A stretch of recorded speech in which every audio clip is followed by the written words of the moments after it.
Ladies and gentlemen, it is therefore my distinct pleasure to move from one successful Prime Minister to our Prime Minister-in-waiting, Mr. Allen Chastanet, to address you.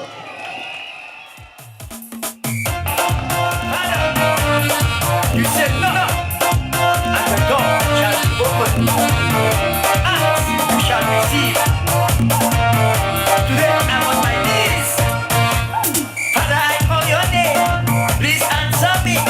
Yes, from on high. Answer my cry. You shall get a mistake and give them man a break. Now recently see, going through a calamity. So bring back the flower. Better tomorrow. Reduce unemployment. Bring back the flower. Bring back the flower. They have to go. They all must go.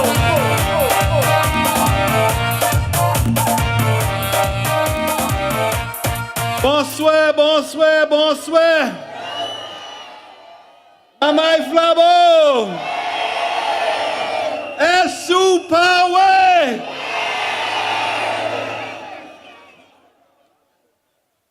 My brothers and sisters, first of all, let me acknowledge tonight two incredible politicians.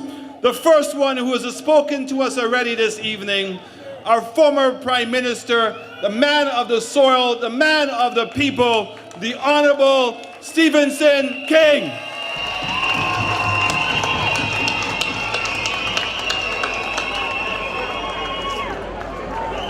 I also want to acknowledge a person who has become a great mentor to me, a person who has taught me what the word of patience is, a man who is an incredible individual, a person who truly cares about the people of this country, and I speak none other than Mr. Arson James, the minister from Micoud South.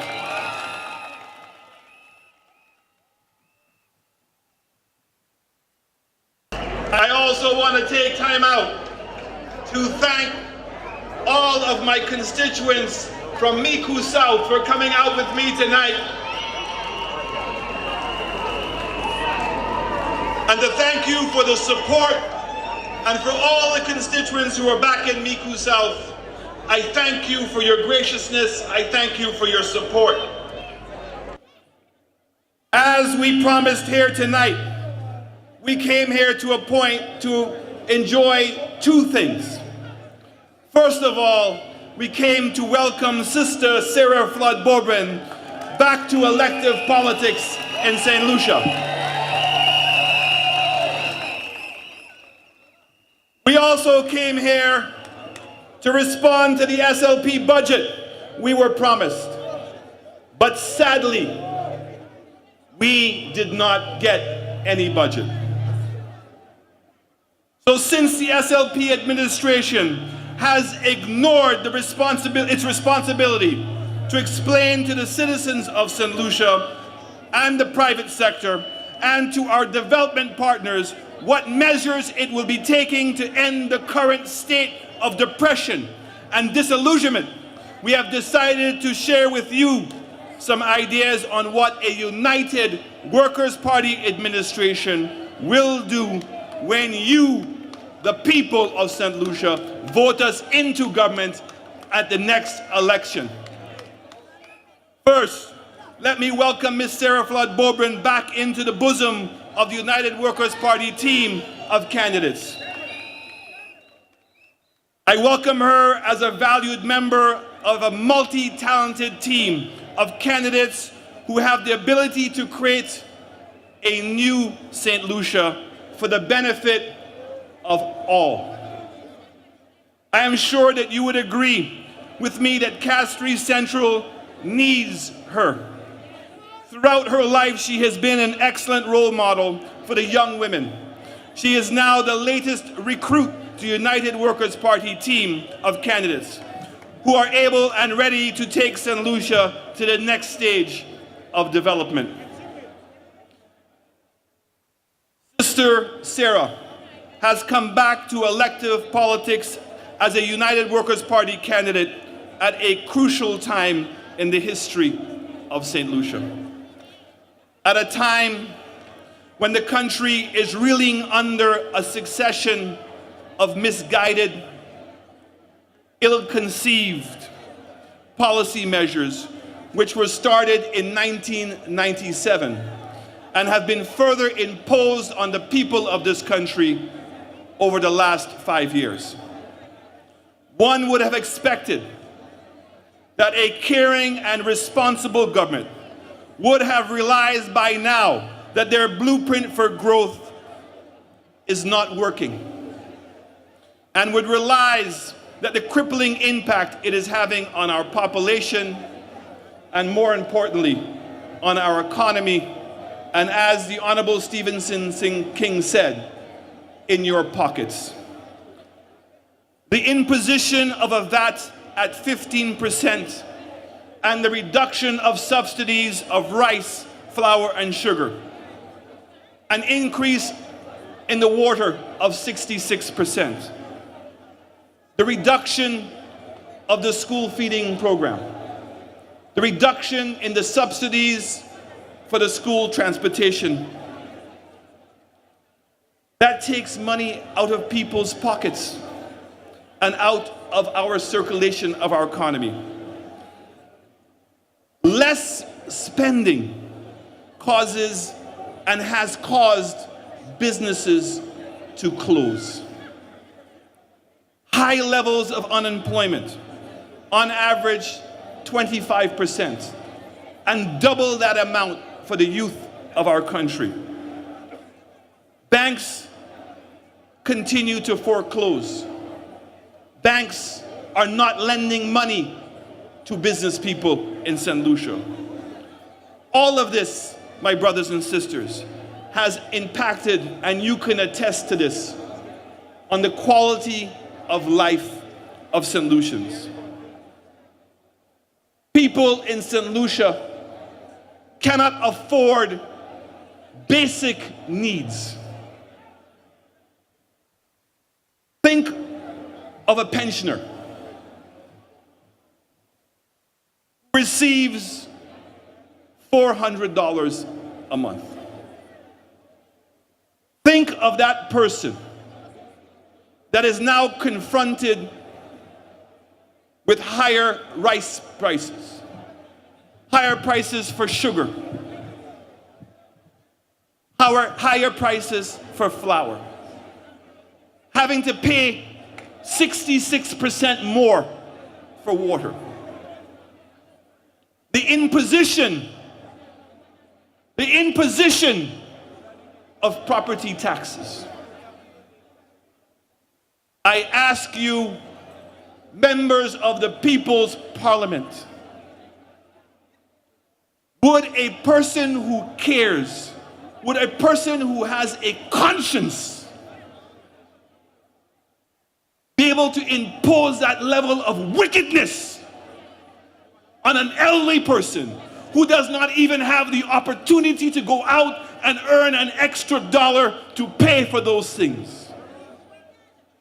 And when you meet these elderly people, that you would think they would have hatred in their heart.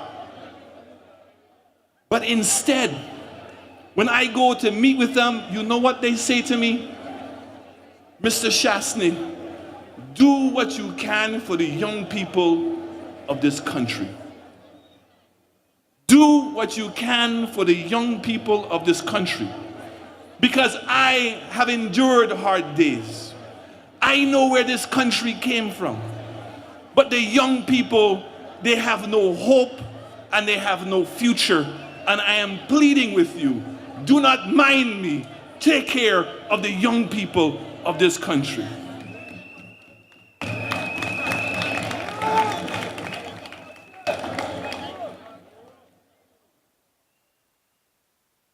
When we go around to some of the housing schemes in St. Lucia, and we see that people are still using pit latrines, that people don't have running water in their house, that they go to a standpipe and fill up a bucket of water and use that to wash their dishes, and they use that to take a bath in their backyard. And that in 2016, a member of parliament for 20 years would believe building a freeness is a solution to that problem. They say Allen Chastanet cannot relate to the poor people of this country. It only takes a person without a heart and a person without eyes not to be able to relate to the anguish that some people are having to go through. You tell me that a grown man would offer a commune bathroom as a solution to the problem? Would he send his 13-year-old daughter to go to the bathroom, a commune bathroom, at midnight by herself? And if he would not do it, how could he expect that to be a solution for the people of St. Lucia?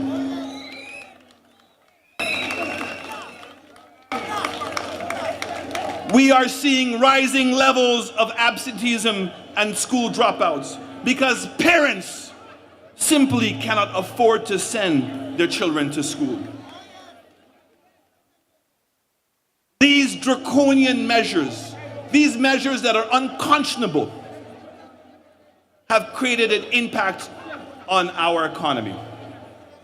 There is no sector that we have seen impacted more than agriculture. Our agriculture sector has been in decline, with falling levels of production and a mass exodus from farming.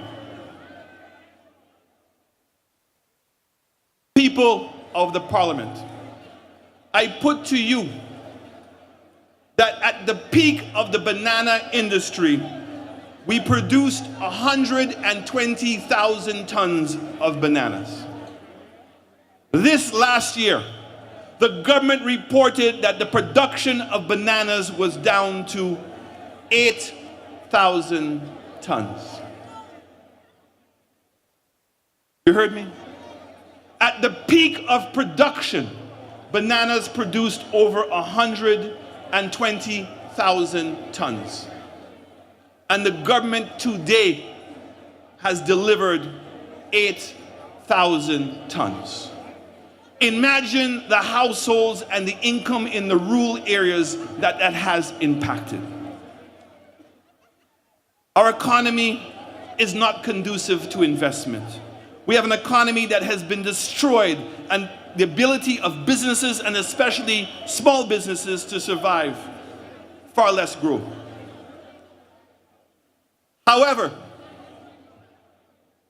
instead of the government tackling these problems and keeping with the total disregard that the Kenney administration has for the people of St. Lucia, the Prime Minister broke with established custom for debating a budget in this coming year.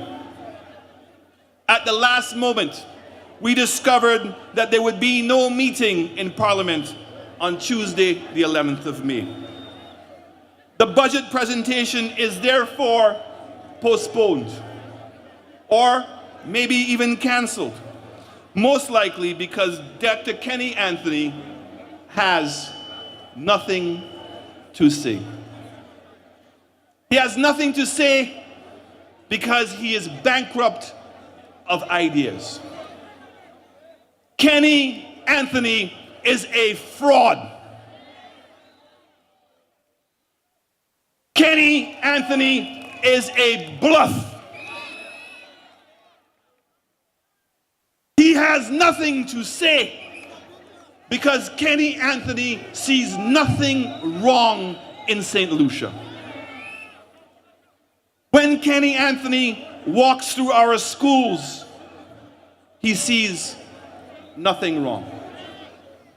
When he goes to our hospitals and our healthcare centers, he sees nothing wrong. When he walks the streets and sees the closed businesses, and he sees the level of unemployment in this country, he sees nothing wrong.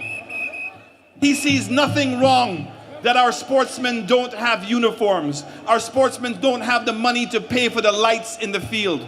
Our sportsmen don't have money to be able to pay to go and play tournaments overseas. He sees nothing wrong. How do I know it? When he walks through St. Lucia and visits people in their homes, and he has 6, 7 people living in a 1-bedroom room, he sees nothing wrong. And when he meets the elderly people trying to survive on $400 a month, he sees nothing wrong. How can we ever trust again the word of a political leader who sees nothing wrong with canceling the budget presentation that could have reduced the suffering inflicted on every St. Lucian throughout this prolonged depression? How can school children ever trust a prime minister who reduced expenditure on the school feeding program and reduced the expenditure on the school transportation programs, and then turned around and increased the tuition at Sir Arthur Lewis College, and so deprived the young people of the right to pull themselves out of poverty through education?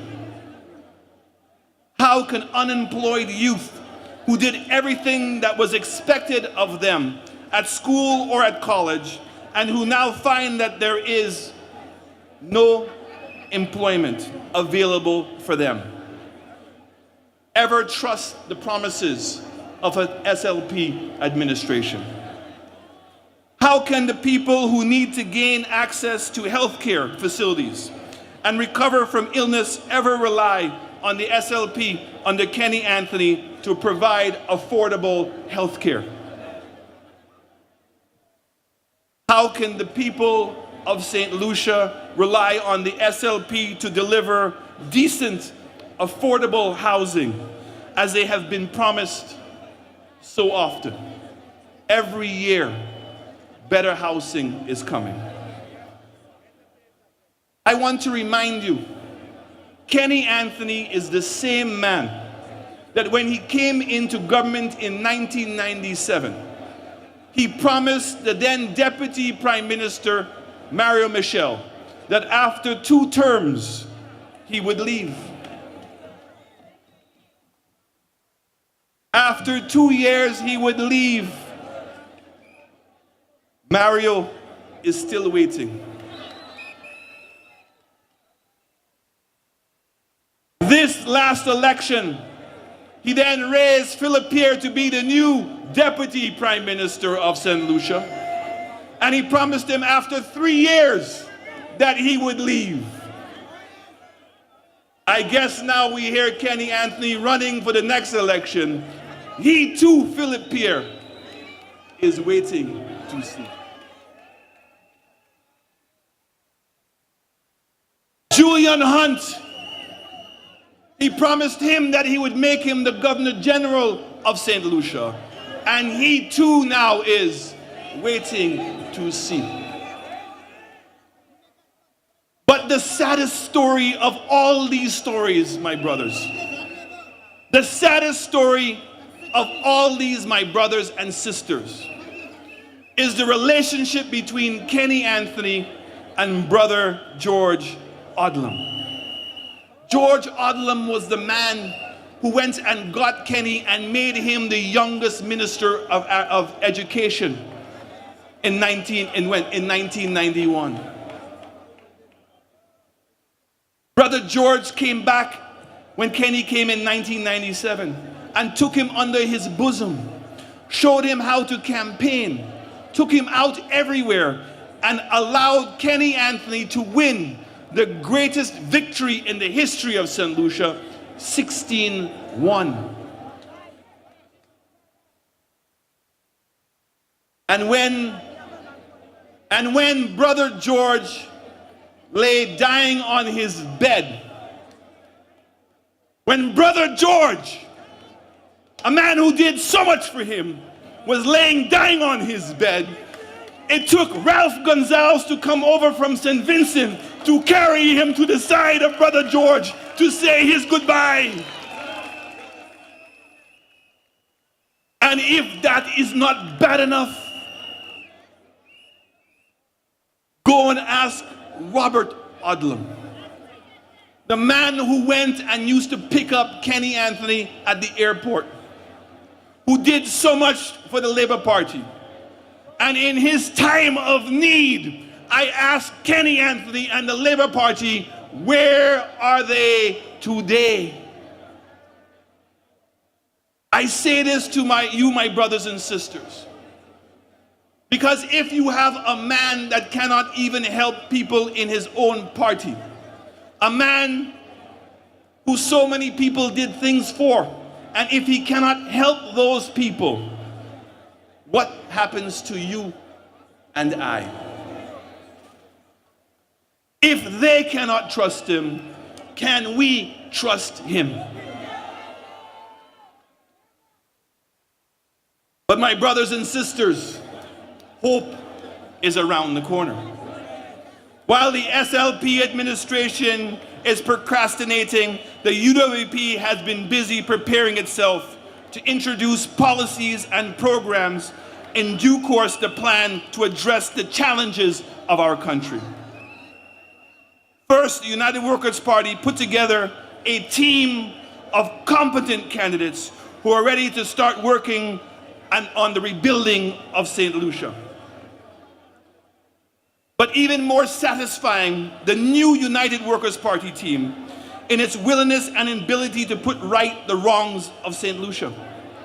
In contrast to what the SLP is doing, the United Workers' Party team has now put together a package of policies and programs to build a new St. Lucia, to benefit all.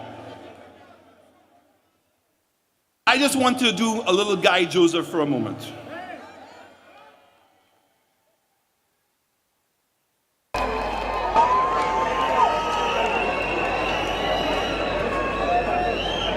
I hear people say, Allen Chastanet cannot relate to the average person in St. Lucia. That I cannot relate to the suffering that people are experiencing in their life. Not only can Allen Chastanet relate to it, but Allen Chastanet has the solutions to the problems.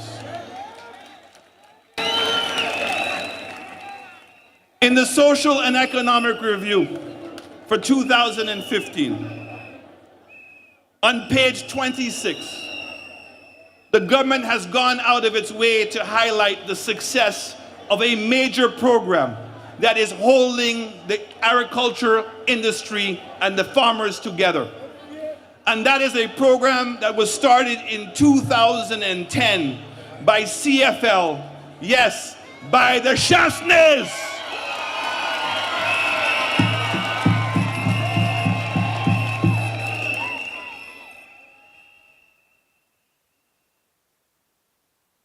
Hope and solutions are on the way.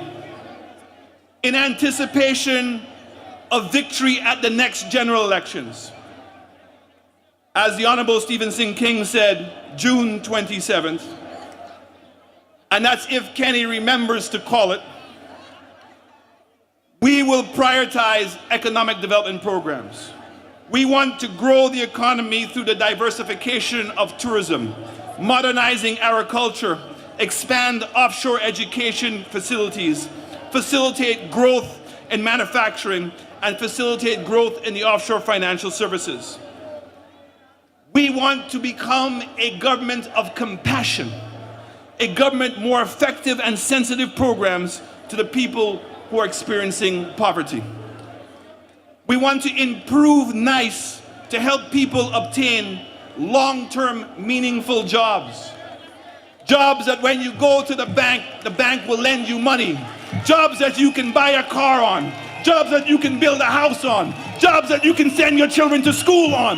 Those are the kinds of jobs that United Workers' Party is interested in.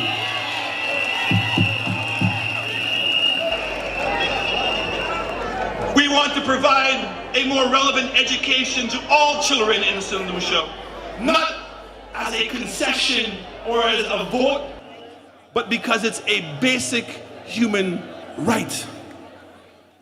We want to provide more affordable, quality health care, not as a handout where you have to go to a minister's office and beg to be able to pay for a bill, but as a basic human right. We want to provide decent, affordable housing, especially to those who cannot afford and do not have access to a basic house. Members of the People's Parliament, I put to you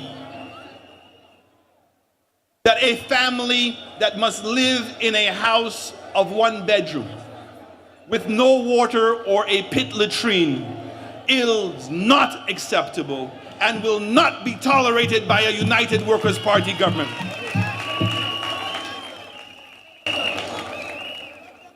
And we are the party of workers, and workers deserve to get paid. And under a United Workers' Party, we will introduce a sectorial minimum wage.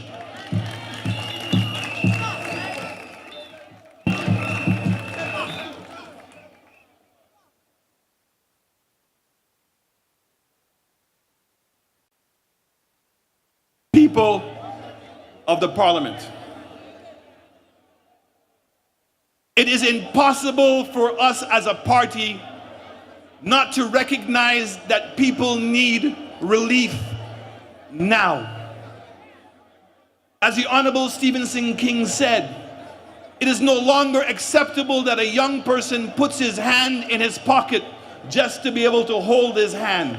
He must be able to put his hand in his pocket to be able to get money to be able to buy food for his children. So with respect to the current level of suffering, the UWP will introduce certain measures that we will call 5 to stay alive.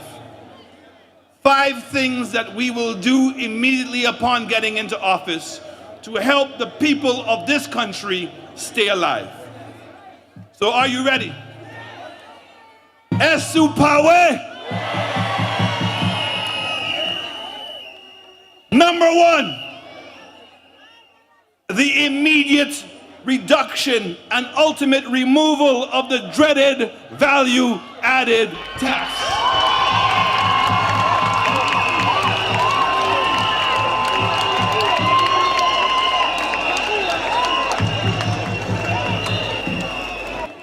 We will find a more creative way and a less onerous way of raising revenues generated by VAT. 2, the reduction in vehicle license fees by 50% of the increase.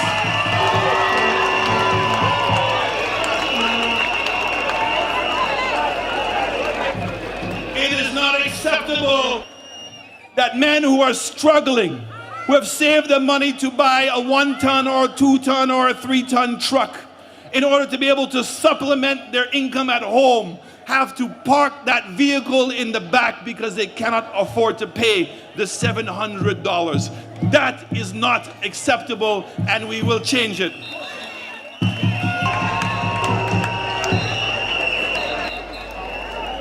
We will double the school feeding and the school transportation subsidies. We must guarantee all children at least 1 nutritional meal a day, and to take the financial strain off parents to ensure children go to school.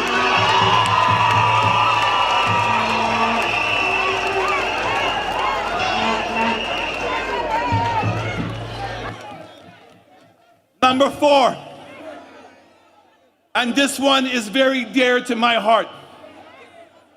United Workers' Party will have a targeted amnesty on hospital fees owed to Victoria and St. Jude hospitals.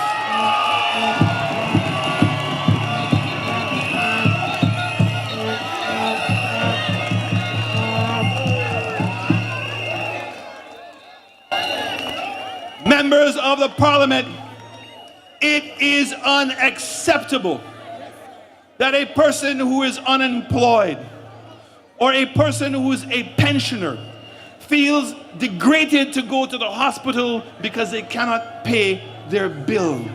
What kind of government, what kind of man does it take to be able to impose that kind of wickedness on the people of this country? United Workers' Party has listened to you, we have heard you, and we will make that a reality when you put us in office. Number 5, that we will remove personal property tax for a period of 3 years.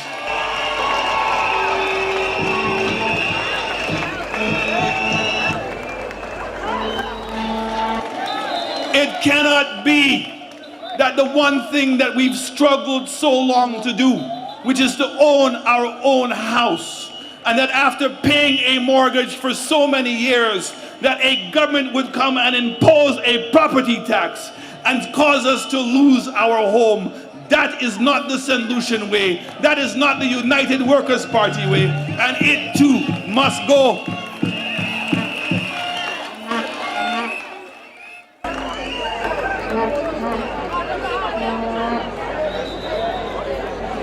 Members of the Parliament, the details of these policies and programs will be further rolled out and explained during public meetings over the coming weeks. And it will be part of a 72-page manuscript which has already been completed and will become the manifesto for the United Workers' Party for the upcoming election.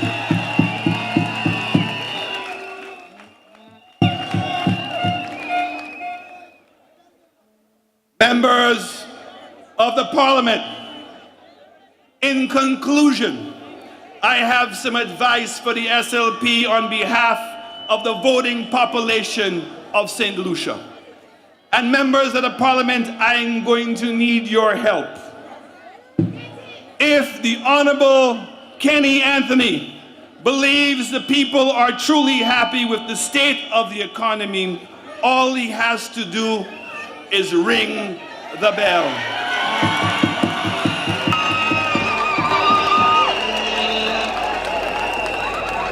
If Kenny Anthony believes the people see nothing wrong with the large numbers of unemployed youth sitting on the blocks and waiting for handouts, all he has to do is if Kenny Anthony believes the people are comfortable with the demise of businesses all over the island, especially in Vieux Fort, all he has to do is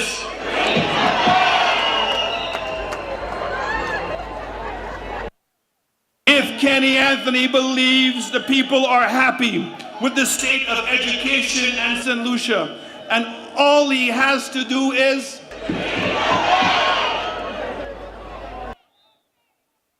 if Kenny Anthony believes the people are happy with the quality of health care, especially to the elderly and the most vulnerable, all he has to do is if Kenny Anthony believes the people are happy with the state of overcrowding and deplorable houses without basic toilet facilities, all he has to do is if Kenny Anthony believes the people are satisfied with the judicial system, the conditions at our prisons, and the state of security, including the number of suicides, rapes, and killings presently in St. Lucia, I dare him to, if Kenny Anthony believes it is okay to say nothing and do nothing about solving the problems that currently plague St. Lucia. All he has to do is, if Kenny Anthony believes that the United Workers' Party is divided, all he has to do, if Kenny Anthony believes the United Workers' Party is not ready, all he has to do, let me remind Kenny Anthony that the people of St. Lucia have suffered enough. And according to the Governor General in her last throne speech, investors are now sitting on their hands before they invest. So I say to him tonight, ring the bell and let us put him and his government out of their misery. Ladies and gentlemen, brothers and sisters, members of the Parliament, if elections are not called on by June 27th, we shall announce another sitting of the People's Parliament, and we will organize a vote of no confidence march against this government. The people of St. Lucia deserve that. The United Workers' Party is ready to go to work. We are ready to work for you. We are ready to build a new St. Lucia for the benefit of all St. Lucians. Kenny Anthony, let the people decide if this is what they want. Ring the bell. Thank you very much.